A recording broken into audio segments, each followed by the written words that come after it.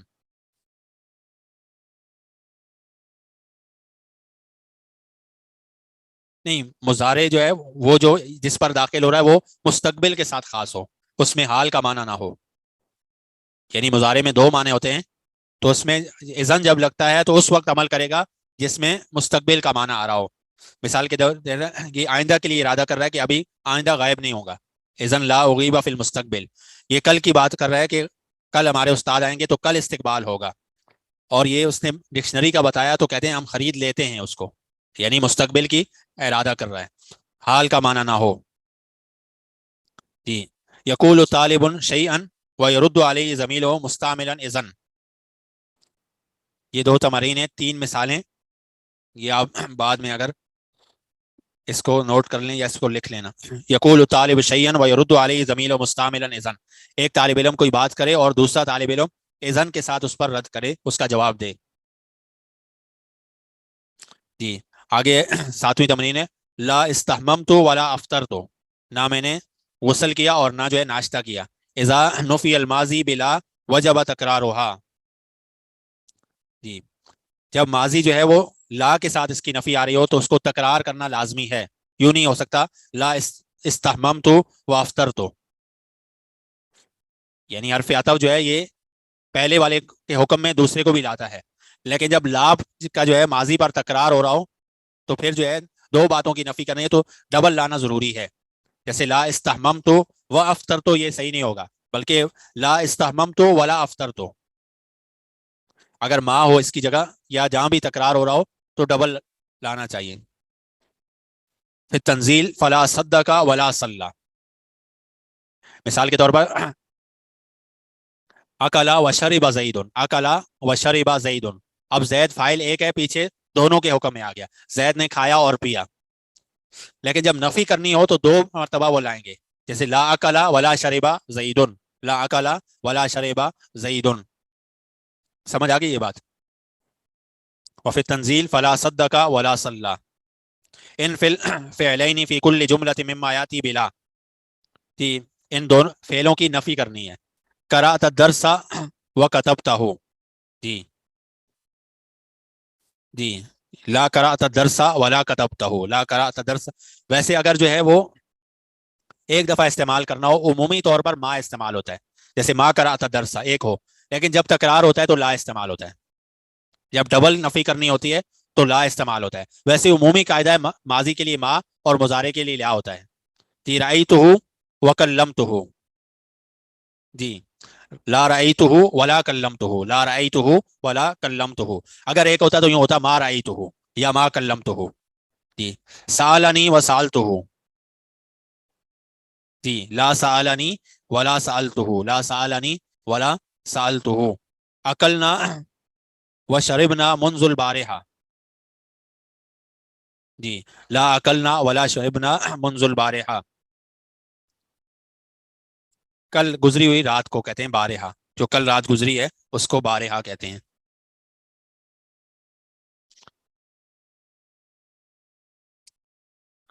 الان تاتی وقد انتهى الدرس. اذا دخلت الواو الحال على جملة فعلیہ فعل و ماض مثبت دخلت مع قد. واو حالیہ جو ہے جب داخل ہوتا ہے فعل جملے پر تو اس پر قد بھی داخل ہوتا ہے. اذا دخلت واو الحال على جملة فعلیہ, ایسا جملہ فعلیہ جس کا فعل ماضی ہو, فعل و ماض مثبت, فعل ماضی مثبت, ایک منفی ہوتا ہے ایک مثبت ہوتا ہے. دخلت مع قد, تو اس کے ساتھ قد بھی داخل ہوتا ہے. الان تاتی وقد انتہا الدرس, حالت یہ ہے کہ درس ختم ہو چکا. جب جملہ حالیہ ہو اس پر واو داخل ہو تو واو کے ساتھ قد بھی داخل ہوتا ہے, کہ جب فعل ماضی ہو مثبت ہو اور جملہ حالیہ ہو. سمجھ آ گئی؟ اذا دخلت واو الحال, جب داخل ہوتا ہے واو حالیہ, واو حالیہ ہمیشہ جملے پر داخل ہوتا ہے. علی جملۃ فعلیہ, جملہ کبھی اسمیہ ہوتا ہے اور کبھی فعلیہ. جب فعلیہ جملے پر داخل ہو وفعلها ماض, اور اس کا فعل ماضی ہو مثبت, فعل ماضی منفی بھی ہوتا ہے مثبت, یہاں مثبت ہو دخلت معها قد, تو اس کے ساتھ قد داخل ہوتا ہے. تأمل المثال ثم اکمل الناقص. دخلت المسجد والامام یسلم. دخلت المسجد وقد سلم الامام. دخلت المسجد, میں مسجد میں داخل ہوا اس حالت میں کہ امام سلام پھیر چکا تھا یا امام سلام پھیر چکے تھے.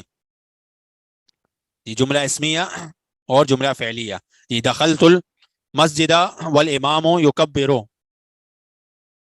جی جی وقد کبر الامام, امام تکبیر کہہ چکے تھے. دخلنا المسجد والمؤذن یقیم. جی جی وقد قام المؤذن, وقد اقام المؤذن. یہ اقامہ یقیم, قامہ یقوم خود کھڑا ہونا, اقامہ یقیم کسی کو کھڑا کرنا. یہ یقیم جو ہے اقامہ سے فعل مضارع ہے. جی اقامہ, جی وقد اقام المؤذن, وقد اقام المؤذن.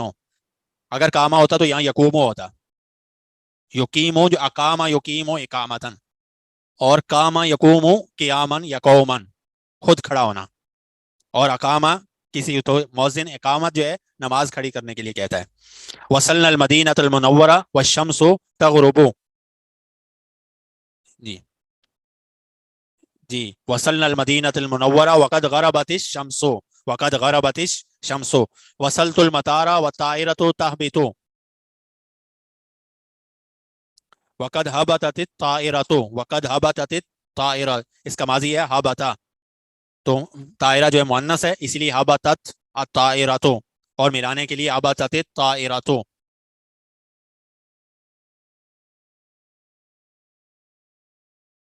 جی دخلت الفصل والمدرس يشرح الدرس. جی جی وقد شرح المدرس الدرس. وقد شرح المدرس الدرس. جی واو حال پلس جملہ اسمیہ. واو حال پلس قد پلس جملہ فعلی یا فعل و ماضی مثبت.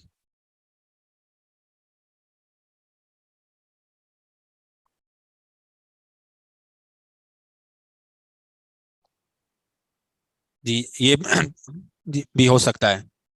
حبتت بھی ہو سکتا ہے یہ ماضی اگر, اور مضارع میں تحبت ہو. جی کوئی سوال اس میں اگر ہو.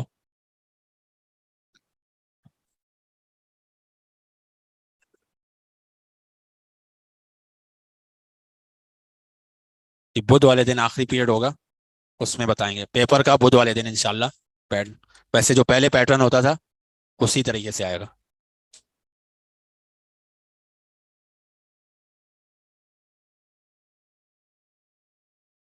جی اس کو مکمل کریں گے اور پیپر کے بارے میں انشاءاللہ. I pray that all the Muslims will benefit from this work, and that it will be a source of blessings in both worlds for Bruges instructors, Olim online team and volunteers who participated in it in any way. Amin. السلام علیکم ورحمۃ اللہ وبرکاتہ. الحمد للہ رب العالمین والعاقبۃ للمتقین والصلاۃ والسلام علی اشرف الانبیاء والمرسلین نبینا محمد وعلی آلہ وصحبہ اجمعین. اما بعد فاعوذ باللہ من الشیطان الرجیم. بسم اللہ الرحمن الرحیم. رب اشرح لی صدری ویسر لی امری واحلل عقدۃ من لسانی یفقہوا قولی. حدیث نمبر 1607 سے پڑھیں گے. پڑھ لی تھی, ٹھیک ہے. حدیث کا نمبر ہے 1608 اور باب ہے باب الترغیب فی قیام اللیل.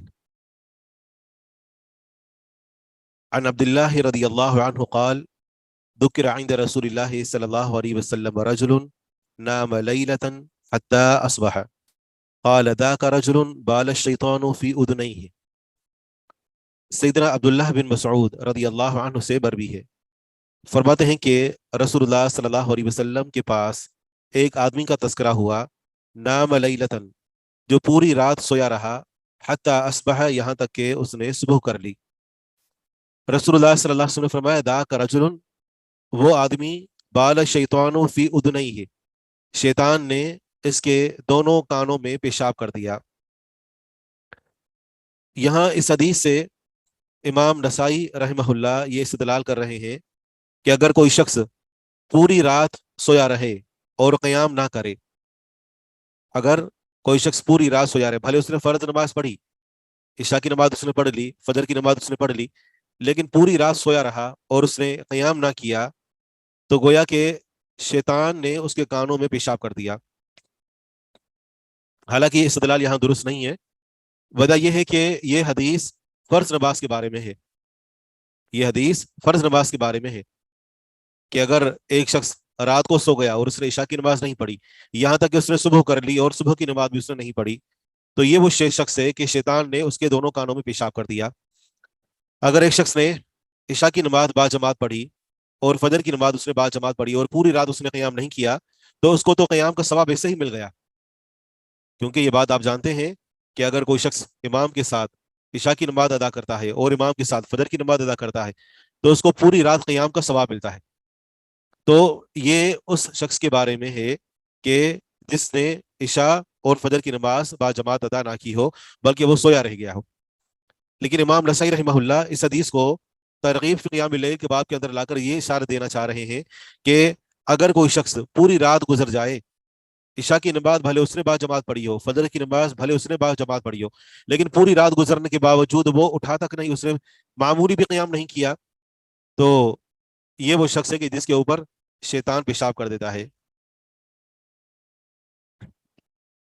جیسا کہ ہم نے ذکر کیا کہ یہ فرض نمازوں کے بارے میں حدیث وارد ہوئی ہے. سوال یہ ہے کہ شیطان کا پیشاب کرنا, اس سے کیا مراد ہے دونوں کانوں کے اندر؟ کیونکہ کان اللہ سبحانہ و تعالیٰ نے سننے کے لیے دیے ہیں, اور جب ایک شخص اذان سنے اور اذان کو